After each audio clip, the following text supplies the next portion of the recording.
Secretary John Vic, sir, magandang umaga po sa inyo, Secretary. Magandang araw, Lakay. Magandang araw sa lahat. Ayan, unahin nga natin, sir, muntik-muntik daw mahuli si Charlie Atong Ang. Oo, nagkaroon ng positive eyeball sa kanya, positive identification sa isang lugar. Nung dumating sa amin yung balita, one day later, the next day, nag-organize na kami ng strike team, pero di namin naabutan.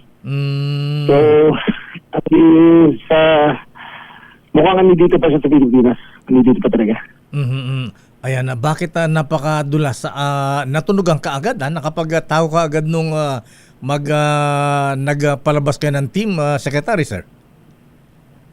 Tingin ko talaga ang modus operandi niya, every 2 days, 3 days, nililipat ng lugar eh. Wala nakakaalam. Ayan. Malit, kung ako kasama niya, parang 3 lang sila eh. So, malit lang ang team niyang umiikot. May nagprotekta ba sa kanya? May nagkakanlong ba? At may nagtitib ba? Bakit natunugan yata yung paghabol niyo sa kanya? Sa team namin, tingin ko wala. Kasi nalaman lang ng strike team namin 1 hour before the operations eh. Wow. Wala silang dalang cellphone.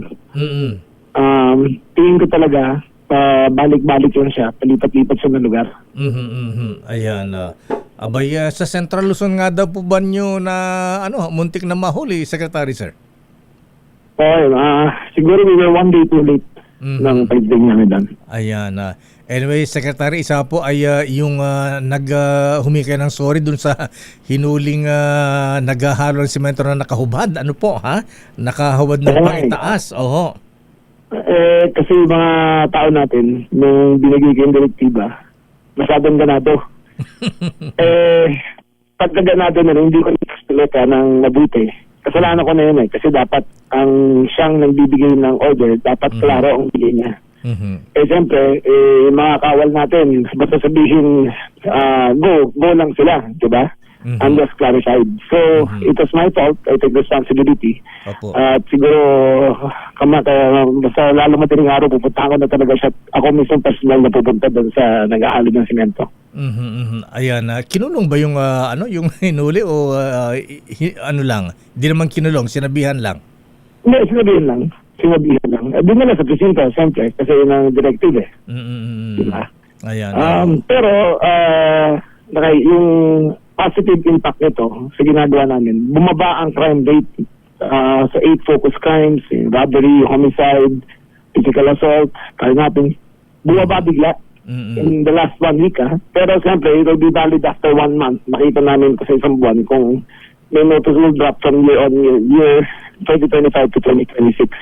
Pero so far, it's yielded positive results. So, hindi ka makakalye, wala na nag-iinuman. Yung mga kroke, nabawasan na, hindi pa namin na-perfect, pero makukuha namin yan lahat. Sa bagay, maganda po yun. Yung may kumbaga, parang may curfew sa mga ganyan, mga videoke na inaabot na madaling araw, lalo pagka may mga kasiyahan na Secretary, sir. Nakaabala. Kahit kasi walang kasiyahan, ang mga Pilipino mahilig kumanta di ba?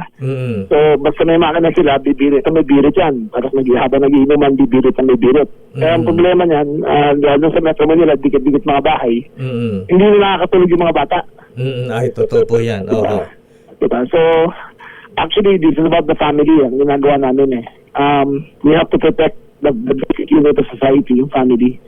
Yung mga minors 17 and below, pinapauwi na namin bago LSGs para nasa bahay na sila. Alam na mga magulang ang doon sila. Alam mo din ang pag-aaral namin dyan, all things start small, then go to big. Yung mga batang yan, kung hindi mo uwi, nagiging gang yan, nagiging gang. Pag gang yan, meron silang salitan, diskarte naman tayo. Ibig sabihin, diskarte na kumita. Yung mga kumita yan, unti-unti yan, nag-uumpisa sa drugs, pupunta sa robbery, pupunta sa shoplifting, pupunta sa... hanggang lumagay na magiging criminal na sila pag di sila nasubaybayan. Kaya yung ginagawa namin, medyo mabigat lang pero ikabubuti naman ng mga pamilya yan. Itong curfew sa mga minor de edad, Secretary, sir, nationwide po ba ito o may mga depende sa ordinansa ng mga LGUs? Lahat naman ng LGU dito sa Metro Manila at halos buong Pilipinas may ordinansa naman. Ginagawa talaga nila yan. Pero walang nagpapatupad. In fact, 10 years na nga yung mga ordinansa yan walang nagpapatupad may nabuti ka na itupad to para tignan natin yung effect. Marami mga magulang nagpapasalamat sa akin. Yung mga, tsaka marami nagpapasalamat at tumihimik na yung mga kalye, wala na nagiinuman.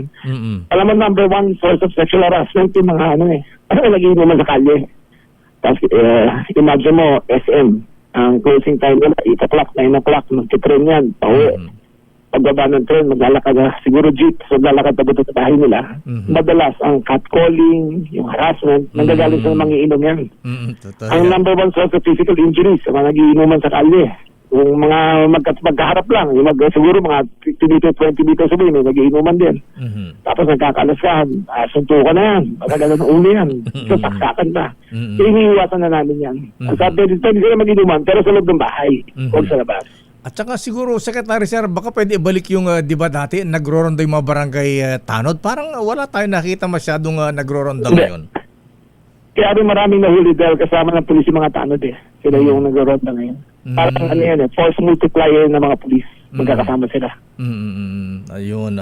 So, Secretary Sir, ayan, sa issue ng hazing, tinawag niyong barbaric, masyadong matindi na yung mga pag-torture dito sa mga hazing, lalo sa PNPA. So ano po ang inyong direktiba ngayon dyan, Secretary Sir? Well, to the full force of the law, ipapatupad ko talaga to. Naka-inquest na sila, we will charge them, we have witnesses, maganda na case build up namin, may magte-testify. Ako, 90% sure, nakukulong sila. Parang 12 to 20 years yan eh. Pero sana maging bigyan sila ng 20 years. Kasi di mo, Kadayo, saan ka nakakita? Liquid sosa at saka muriatic acid pinaghalo tapos pinahid sa mga Ay, likod. grabe. Ano po? Pinatulo pa. Umabot pa sa puwet at saka sa ari ng mga lalaki. Ganong kabigat ang ginawa ng mga yan. Talagang hindi na makatao eh. Kaya talagang hindi ako papayag na mangyari yan. In fact, i-review ko nga ang lahat ng hazing cases eh. From the past few years. At bibigat ako na talagang kamay dyan. Kasi kung ang pulis maaga pa lang ay maloko na. Pagdating sa career yan, mas maloko pa yan, di ba? Kaya dapat talaga maaga pa lang kinakal na sila from the ranks. Tinatanggal na sila. Ayan. So, kumusta po yung mga victims sa Secretary, Sir? Ayan, sila po ba nag-file ng kaso? Natignan ng 3rd-degree burns eh, ang mga likod nila. So, treat naman. Meron namang nang nag-aasikaso sa kanila. But more than that, it's the psychological damage na ginagawa sa mga bata yan. So, yung torture, it does not benefit anyone eh.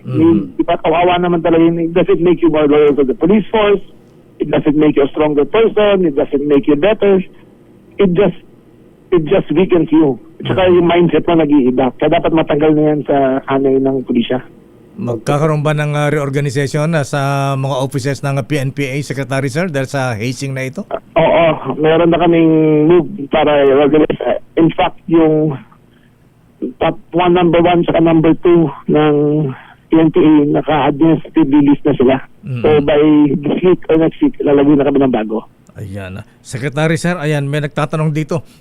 Magkano ba ang reward dito sa pagkakahuli kay Charlie Atuang kung makapagbibigyan ng information?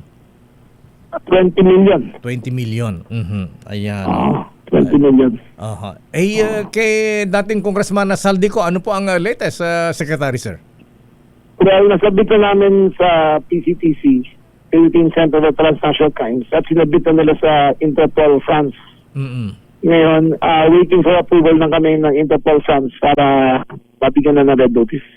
Secretary Sir, may kaya ba ng Interpol? Kasi may nakausap tayo international lawyer. Sabi na aking bubiti, nag-apply ng political asylum si Saldico sa Spain. At ang sabi po, pagka nag-apply ng isang ng asylum, ang isang tao halimbawa ay binibigyan po ng proteksyon ng bansang pinag-applyan niya kahit na habang under review yung pong kanya application na Secretary Sir. Pwede ba habang parang ganito nangyari yata kay Secretary Harry Roque kaya hindi mahuli-huli sa the Netherlands? Hindi ako expert sa international law. Okay. Pero hanggang walang asylum, open yan. Si Joe Masison kasi, yung binigyan siya ng asylum dahil kinlaim niya ang Spanish citizenship because of lineage. Tapos, pupunta siya ng Netherlands. binigyan siya ng asylum as a Spaniard. Mhm. Ayun ang ginawa sa kanya. Mhm. Pero itong sila, si Zaldico, at paniwala namin meron siyang Portuguese citizenship. Mhm. Wala tayong extradition sa Portugal. Pero meron special provisions dyan. Mhm. Titignan namin kung kayang pakiusapan ng mga taga-Portugal na i-handover na si Zaldico. Mhm. Ayan, mas concerned daw yata kasi ang Spain in terms of human rights, kaya mukhang doon nag-apply ng asylum itong si dating Congressman Zaldico, Secretary, sir. Actually, buong Europe Buong Europe buong yan. Europe. Kaya nga nung panahon ni PRID, halos shut out tayo sa European community, sa EU. Mhm. So ngayon na nakita nila na si Pangulong BBM ay pinapatupad ang human rights dito, kita niyo naman, naghigpit kami ng batas. Pero wala naman kami pinapatay. Mhm. Diba? Wala kami pinapatay. Pero bumababa ang crime rate, bumababa ang drugs, bumababa ang homicide, bumababa lahat yan. Mhm. Hindi kasi kailangan pumatay para magpatupad ng batas. Mhm. Yung Davao model only worked in Davao, but it did not work in the entire Philippines. Mhm. So, as far as human rights are concerned, nire-recognize ng EU na ginagawa natin ang lahat according to law.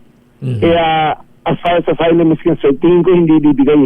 Mhm. Kasi yung mga krimen nila is graft and human trafficking. Mhm. Hindi political naman ang crimes nila. Mhm. So, tingin ko hindi mabibigay sa kanila yan. Pero si Zaldico, wala pa yatang case sa kanya, Secretary, sir. Meron na po ba? At meron na bang reward? Meron na. Meron na. Meron na siyang case. Napailan na siya. May warrant of arrest na nga dito with regard to the ghost projects sa Bulacan. Ayan. Nasa Sandigan na ngayon. Nasa isang division ng Sandigan na yung kaso niya. Ayan. So may warrant of arrest sa Pilipinas. Pero may wala pa yatang reward na ini-offer para sa kanyang pagkaka-aresto, Secretary, sir? Wala pa. Wala Kasi pa. abroad na siya eh. It's a matter of procedure. We know where he is. We know yung niya, yung situation niya. Mhm. It's a matter of procedure lang para makuha namin siya. Ayan. Secretary, sir, maraming salamat. Magandang umaga po sa inyo. Thank you. Maraming salamat lakay. Maraming salamat sa lahat. Thank you po. Mga kaibigan, DILG Secretary John Vic Remulla. Daming bayan.